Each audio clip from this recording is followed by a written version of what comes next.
뉴 진수. 새 정부 출범 이후 첫 정기국회가 오늘 개회했습니다. 민주당과 국민의힘 새 지도부 선출 이후 첫 정기국회이기도 합니다. 여야는 쟁점 법안 처리 문제와 인사청문회, 국정감사, 예산안 등을 놓고 정기국회 내내 줄다리기를 이어갈 걸로 예상됩니다. 오늘은 양향자 국민의힘 최고위원과 함께 당 수습과 혁신 문제, 정기국회 대응 방안 등을 짚어봅니다. 양향자 최고위원님 어서 오세요. 아이고 반갑습니다. 예. 감사합니다. 시간 내주셔서 감사드려요. 예, 불러주셔서 감사합니다. 자, 먼저 최고위원에 선출되신 거 좀 늦었지만 네. 축하드립니다. 정말 어려운 여건에서 중책 맡으셨습니다. 과연 이 어려움을, 그러니까 국민의힘 어렵다는 건 누구나 알고 있는데 어떻게 헤쳐나가실지 소감하고 포부 좀 말씀해 주세요. 우선 이제 국민의힘 우리 당이 네. 국민들로부터 국정 운영의 중심이 되지 못하는 세력, 네, 그리고 신뢰받지 못하는 어떤 정당 이런 모습에서 빠르게 탈피를 해야 될 것 같습니다. 우선 제가 좀 다소 오만하더라도 이해해 주시면 좋겠습니다. 왜냐하면 자신감의 표현이겠죠. 오만이 아니고. 저의 네. 당선이 많은 것을 이렇게 국민들께 시사점을 드렸다고 생각을 합니다. 양향자 최고위원님의 네. 당선이 갖는 의미, 네. 예, 뭡니까? 우선 저를 이제 대변하는 키워드가 뭐 호남, 뭐 여성, 뭐 네. 기술 뭐 이렇게 있는데 사실은 일관되게 제가 유능한 경제 정당으로 가자. 그리고 매력적인 전국 정당으로 가자. 연전연승하는 최강 정당으로 가자. 네. 이런 말씀들을 전당대회 때 지속적으로 드렸어요. 네. 그리고 이제 각 지역별로 그 지역에 맞는 어떤 그 연설문도 다 다르게 했었고, 근데 이제 그것들이 이제 국민의힘의 어떤 유능함, 책임감, 어떤 매력을 되찾자라는 강조였고요. 네. 그러니까 이 국민의힘이 생각하는 보수, 그 본연의 모습을 찾아가는 것이 국민들로부터 인정받는 길이다라고 생각을 합니다. 그래서 너무 이렇게 축하해 주셔서 감사하고요. 예, 예. 저도 놀랐습니다. 예. 네. 득표율도 상당히 많으셨어요. 그래서 진정한 보수의 모습으로, 보수 본연의 모습으로 찾아가는 그런 또 경제 정당이고, 예, 그런 면들을 우리 양향자 최고위원님의 어떤 당선으로 분명히 보여줬다, 이렇게 네. 평가하시는 거고요. 네. 자, 역시 그런 부분, 아까 뭐 기술도 얘기하고 여성도 얘기하고 호남도 얘기하셨는데, 이렇게 선출하신 데는 당원들이나 일반 여론조사 국민들이 그런 점을 주목해 봤다고 이제 또 네. 평가하시는 거죠. 그리고 제가 2016년도에 이제 네. 정치권에 들어온 이후에 어떤 10년 차 되는 그럼 횟수로 10년 되셨네요. 네, 정치적 궤적을 이렇게 많이 보셨을 것 같아요. 예, 예. 그래서 이제 저런 소신 있고 또 굉장히 좀 합리적이고 그런 사람 한 사람쯤 우리 당의 지도부에 있어야 되는 것 아니냐라는 말씀들을 참 많이 들었어요. 예, 예. 그래서 너무나 감사한 일이죠. 네. 그게 국민의힘에도 큰 도움이 될 거다. 이런 네. 말씀이신데, 자, 지금 이제 경선을 거쳐서 지금 지도부가 구성된 이런 그 과정이나 지금 상황을 보면은 최고위원님, 지난 대선 후보 경선에 의해서 이번 전당대회도 또 찬탄 반탄 구도로 진행되는 게 국민의힘 입장에선 그렇게 썩 모양새가 좋아 보이지 않는 모양새였는데, 그래서 이제 뭐 결론은 이제 장동혁 대표로 결론이 나고 최고위원들도 이렇게 구성이 되는 걸 보니까 이른바 반탄파들이 굳이 분류를 하자면요 많아요. 그래서 야, 이게 앞으로 예를 들어서 이제 우리 양향자 최고위원님 같은 경우는 와, 이게 지도부 회의도 매일 해야 될 텐데 이거 헤쳐나가고 이거를 해나가는 게 녹록지는 않겠다, 이렇게 생각하시는데 실상은 어떻습니까? 실상은 굉장히 부드럽고요. 그래요? 그리고 굉장히 합리적이고 우리 지금 이제 회의 운영하는 네. 지도부 운영하는 방식이 네, 그리고 장동혁 대표께서 굉장히 경청하는 자세로 일단 임하시는 게 되게 우리 최고위원들한테는 그래요. 예, 좋은 모습이기도 하고 편안한 모습이기도 하고 주로 제가 많은 제안을 합니다. 왜냐하면 그래요. 민주당에서 최고위원을 2번 했던 경험과 또 국민의힘의 문제점을 거의 완벽하게 파악하고 제가 창당을 했지 않습니까? 예, 예. 그래서 그런 그 국민의힘의 문제점을 제가 어떻게 빠른 시간에 바꾸면 좋겠다라는 제안도 많이 드리고, 그래서 말씀을 굉장히 좀 진중하게 들으시더라고요. 다 예. 기록을 하시고, 그래서 지금 세 번째 이제 회의를 했는데 네. 굉장히 빠른 시간에 우리 지도부의 모습이 저 당이 바뀌었구나. 그리고 정말 신뢰할 수 있겠구나. 이런 당으로 빠르게 갈 거라고 확신이 듭니다. 아, 그래요? 네, 네. 야, 그러면 사실 대단한 건데 사람들이 예상했던 거하고 좀 이렇게 차이가 날 수도 있는 건데 지금 장동혁 대표 얘기하셨는데요. 네. 전당대회 과정에서 매우 강성 이미지와 막 그런 발언하는 것들을 볼 때 야, 완전 당대표 되면 과연 어떨까 이러고 이제 생각하시는 분들도 있었는데 당대표 된 다음에 지켜보니까 여하튼 뭐 좀 잘 이렇게 아우를 그 조짐이 보입니까? 어떻습니까? 네, 굉장히 실용적인 분이구나. 그리고 상황 파악을 굉장히 잘 하시는구나라고 이렇게 생각이 들었고 이제 전당대회 때는 예. 어차피 강경 발언으로 지지층을 이렇게 결집해야 되기 때문에 어쩔 수 없었다라고 봐요. 근데 지금은 뭐 지지자들만의 당 대표가 아니라 국민들에게 비춰지는 정말 그 제1 야당으로서의 어떤 모습 그런 것에 책임감도 느끼시는 것 같고 확장해야 하는 그런 네, 필요성. 그렇죠. 그래서 오늘은 또 중도층에게 예. 네, 이렇게 인정받는 그런 정당으로 만들겠다라는 부분, 예. 네, 여러 메시지들이 합리적으로 네. 바로 이렇게 가고 계시구나라고 느끼실 겁니다. 그래서 네. 장동혁이 달라졌다 이런 막 기사도 있더라고요. 네, 이 부분은 어떻게 보세요? 그럼 네. 장동혁 대표 관련 질문을 하나만 더 하면 네, 단일 대오를 일관되게 강조하고 있습니다. 네. 내부 총질을 멈추고 단일 대오로 뭉쳐야 폭주하는 정부 여당에 맞서서 제대로 싸울 수 있다. 그게 네. 혁신의 시작이다. 네. 하고 조금 거기서 더 나간 얘기는 뭐 이렇게 어느 시점 되면 결단하겠다 이런 얘기도 했는데 자 일단 단일 대오가 혁신의 시작이고 이게 가장 시급하다. 이거는 동의하세요? 네, 단일 대오라고 하는 이야기가 뭐냐면 예. 내부의 지도부의 리더십이거든요. 네네. 지도부의 리더십은 어떻게 발현돼야 되냐면 수많은 내부의 다른 의견들 네. 그것들을 어떻게 수렴해서 하나의 어떤 목표로 향해 갈 수 있게 만드느냐가 그게 리더십인데 네. 그런 취지의 말씀이었다고 보고 저는 다른 목소리 인정 안 한다 이건 아니에요. 그건 그거하고는 아니죠. 달라요. 그러니까 우리 국민의힘이 문제였던 부분이 네네. 민주당과 다른 부분이기도 하지만 민주당은 내부에서의 토론은 굉장히 치열합니다. 네. 육탄전까지도 해요. 예, 제가 예. 그 안에 있어봤기 때문에 예. 알지 않습니까? 그런데 일단 당론으로 정해지거나 그래도 중지가 모아지면 밖에서는 일사불란하게 단일 대우로 가거든요. 근데 이제 우리 국민의힘의 어떤 지도부의 그 모습은 그동안에 리더십을 발휘할 수 없는 환경이기도 했거니와 어떤 그런 리더십을 발현할 수 있는 그 어떤 리더십이 약했다라고 네. 보여져요. 장동혁 왜냐하면 대표는 그게 당을 위태롭게 만든다는 얘기를 자주 하더라고요. 그렇죠. 왜냐하면 아시다시피 2년 동안에 지도부가 굉장히 많은 그러니까 10수차례 네. 지도부가 바뀌면서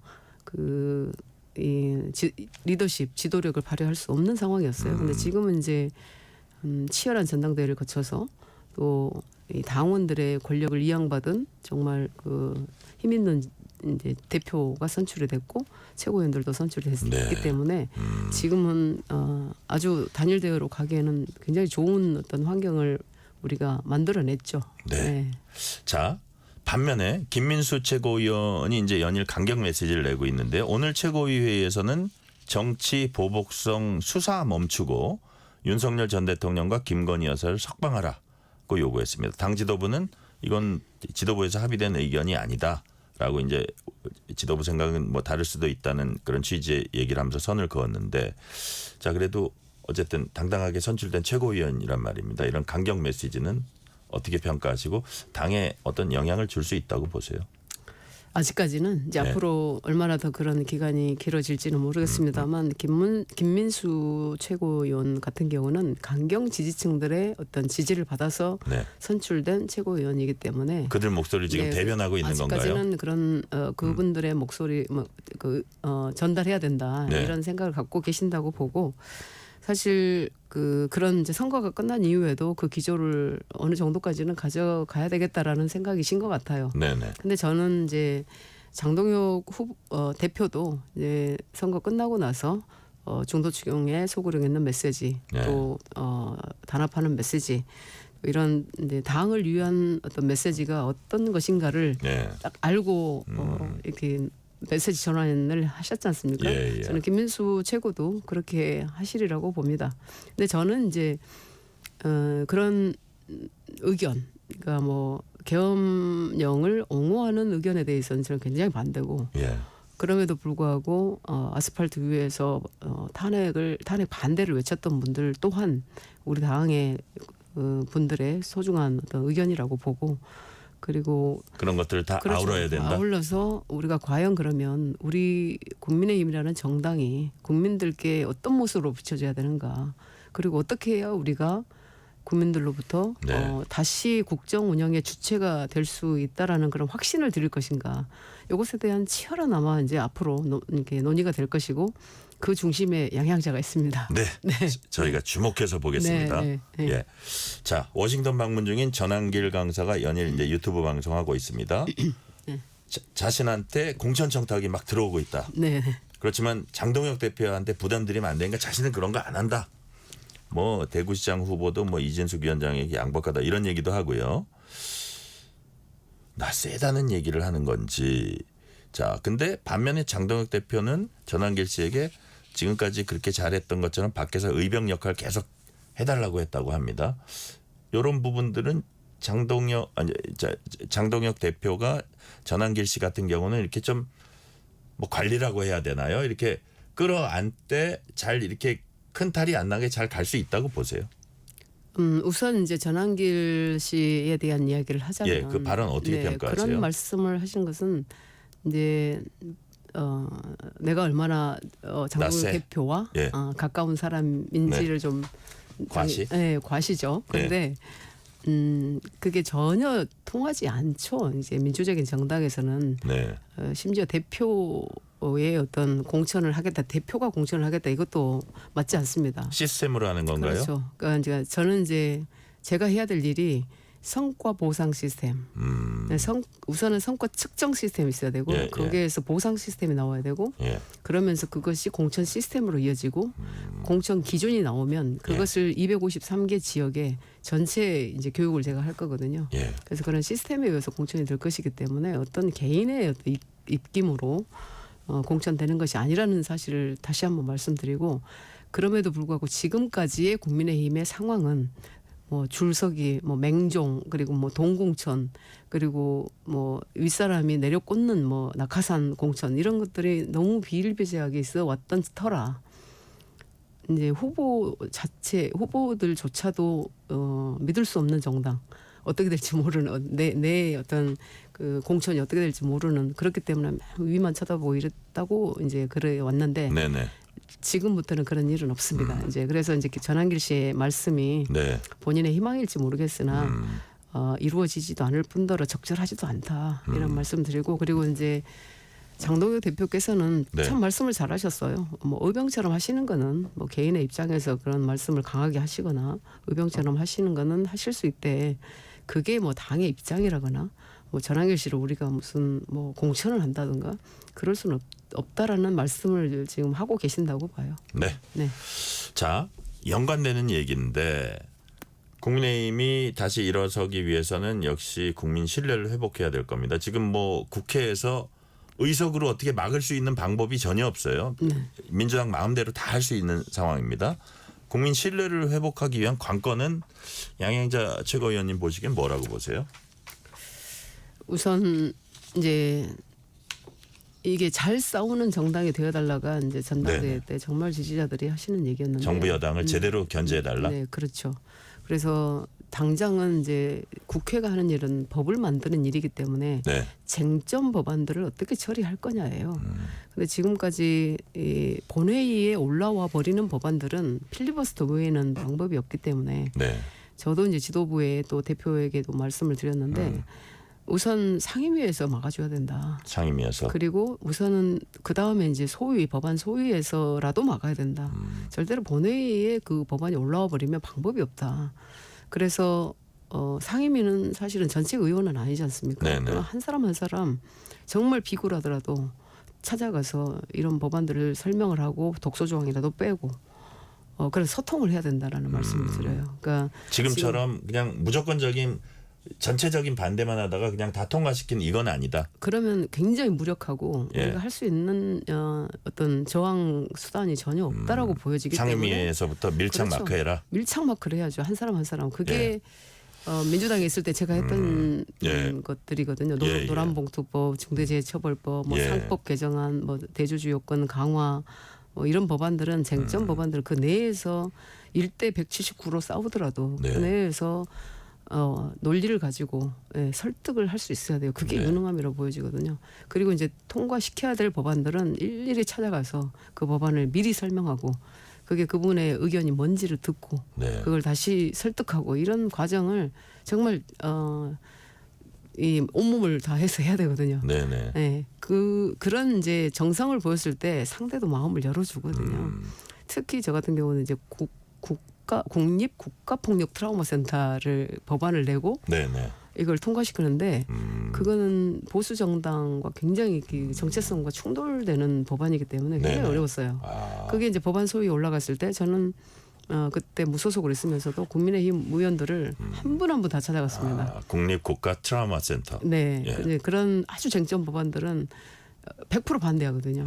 그런데 이게 얼마나 중요한 법안인지, 그러면 4.3 그 유족들 또 5.18 유족들 이런 분들을 위한 법안을 제가 설명을 정말 진솔하게 했죠. 네, 네. 네, 그래서 그런 법안들을 통과시키고 그래서 국회에 할 일은 그러니까 그런 쟁점 법안들이 네. 무력하게 통과되는 일이 없도록 하려면 그 전 단계에서 온 힘을 발휘해야 된다. 한 사람 한 사람이 죽을 만큼 가서 노력을 해야 된다. 이런 말씀을 좀 드렸어요. 네. 네. 근데 들어주려고 하지 않는다. 이렇게 말씀들 하시는데 상임위도 다 국민들께 공개되거든요. 네네.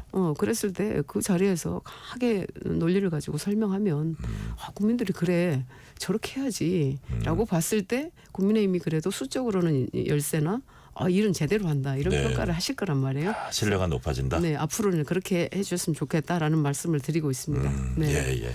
발로 뛰고 더욱더 절박함을 가지고 일에 매달릴 때 국민들이 아마 인정해 줄 거다. 적진으로 들어가야죠. 적진으로. 그러니까요. 적의 마음속으로 심장 속으로 들어가라. 적의 심장으로 그냥 빡 치고 들어가 가지고 국민의 마음을 얻어라. 이런 네, 말씀이시네요.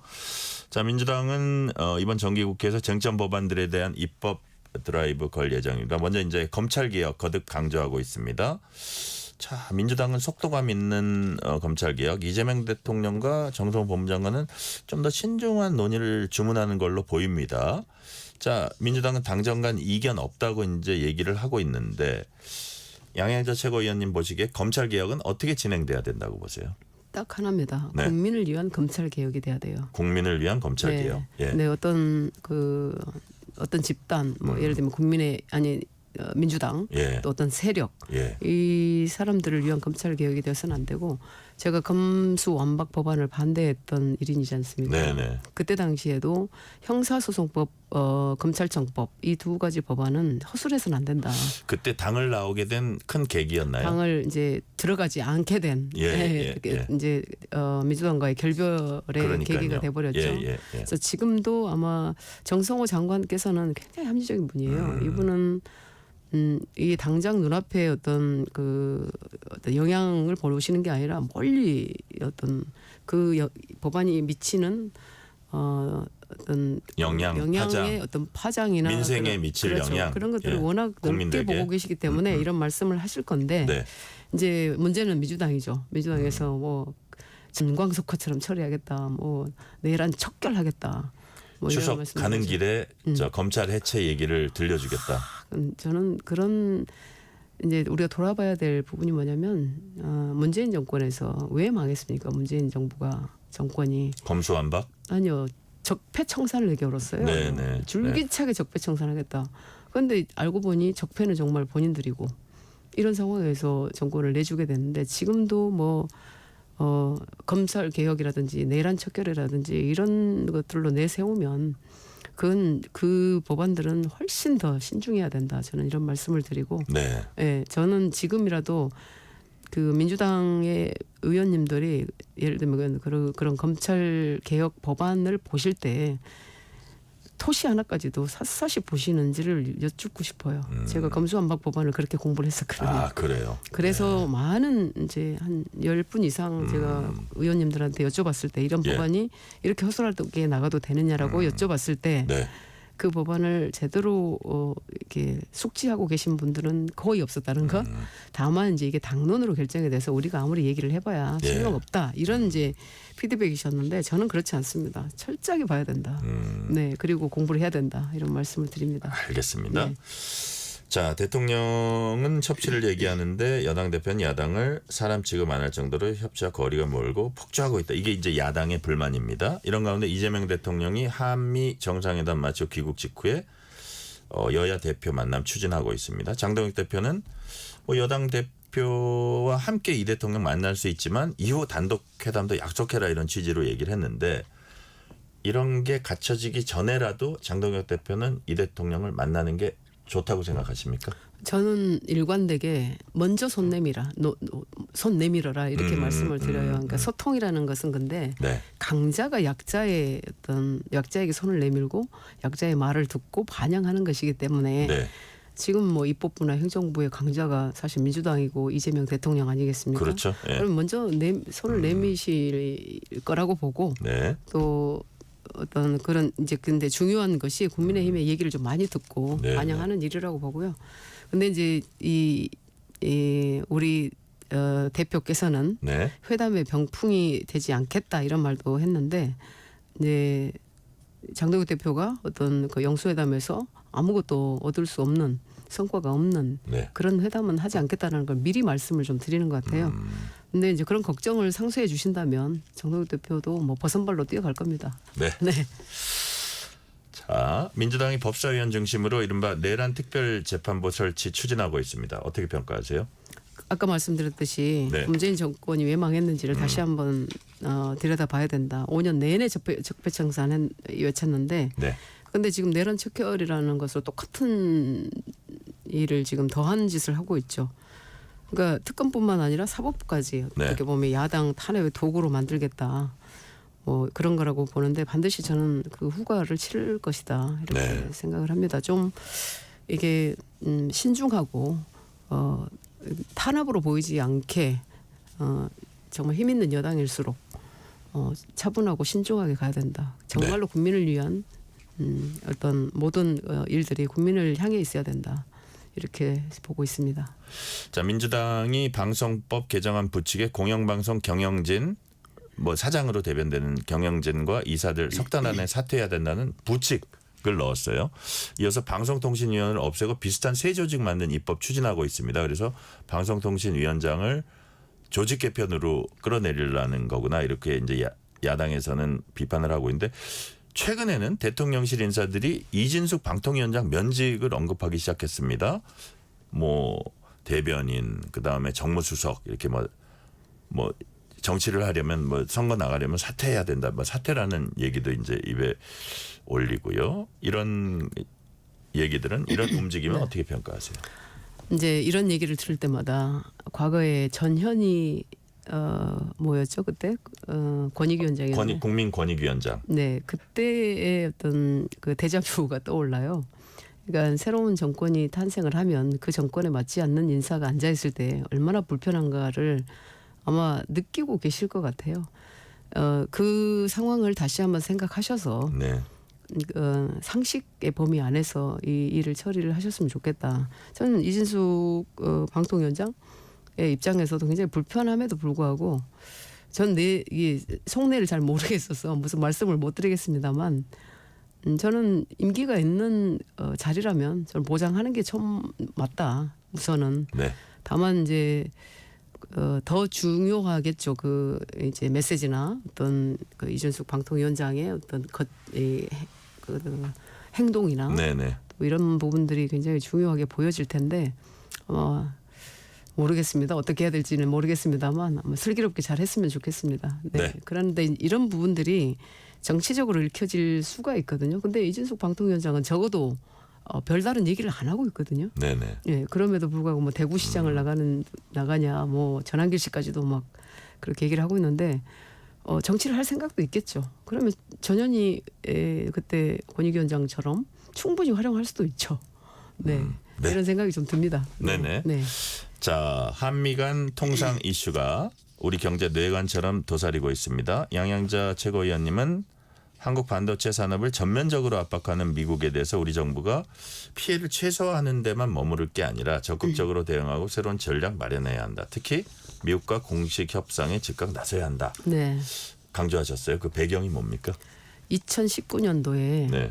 소위 말하는 일본 경제 침략이라고 하는 소재 규제가 있었어요. 네네. 당시에는 이제 화이트리스트 제외 국가 그거였는데 그때는 지금보다 더 훨씬 더 혹독하게 일본은 우리에게 심사를 받게 하는 그 화이트리스트 제외 국가를 네. 만들어 버렸죠. 그러니까 7월 1일 날 7월 4일 날 7월 1일 날 공표하고 실행을 7월 4일 날 해버렸으니까 네네.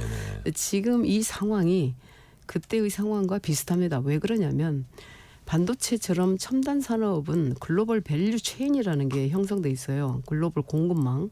근데 그 체인을 하나를 뜯어낼 수가 없습니다. 아, 예, 예. 그래서 제가 지속적으로 말씀드리는 게 반도체 산업만이 우리 대한민국이 글로벌 밸류 체인에서 가장 강한 체인을 갖고 있단 말이죠. 그래서 우리를 함부로 할 수 없습니다. 예. 왜 그러냐면 삼성과 SK를 중국의 제재 수단으로 쓴다 그러면 이제 매출도 제대로 안 될 것이고 그러면 이 공급망에 들어와 있는 어플라이드 머티리얼스라는 회사 네. 그리고 램 리서치라는 회사 KLL이라는 회사 심지어 이제 소프트웨어 회사들까지도 이제 매출이 급감하면서 회사 기업은 굉장히 어려워질 거거든요. 미국 경제도 엄청난 그렇죠. 영향을 미친다. 그래서 예. 이 반도체만큼은 글로벌 네. 공급망에 있어서 굉장히 탄탄한 그 체인을 형성하고 있기 때문에 함부로 못한다. 그래서 반도체를 지렛대로 삼아서 예, 예. 관세 협상도 해내라. 요거예요. 그래서 저는 항상 상상을 해봅니다. 반도체를 충분히 지렛대 삼을 수 있다. 그럼요. 그래서 미국도 반도체 체인을 함부로 건들다가는 미국 경제가 완전히 붕괴될 수 있는 상황이기 때문에 우리 대한민국의 삼성과 SK의 HBM이라고 하는 그 메모리 반도체가 70%의 그 시장 점유율을 갖고 있다라는 의미는 우리 없이는 세계의 경제가 안 돌아간다는 얘기예요. 아, 그렇군요. 그래서 그게 이제 대만이 그렇고 그다음에 네덜란드의 ASML이 그렇고 네네. 우리가 그렇고 그래서 함부로 할 수 없는 나라인 거죠. 그래서 당당하게 외교 기조를 나가시라. 예, 소극적으로 가지 말고 저 같으면 그렇게 나가겠다라는 말씀을 드립니다. 네. 네. 오늘 말씀은 여기까지 듣겠습니다. 지금까지 국민의힘을 다시 강한 정당, 국민의 신뢰를 받는 정당으로 만들겠다고 강조하신 국민의힘 양향자 최고위원이었습니다. 오늘 말씀 감사합니다. 네, 고맙습니다. 편지 왔습니다.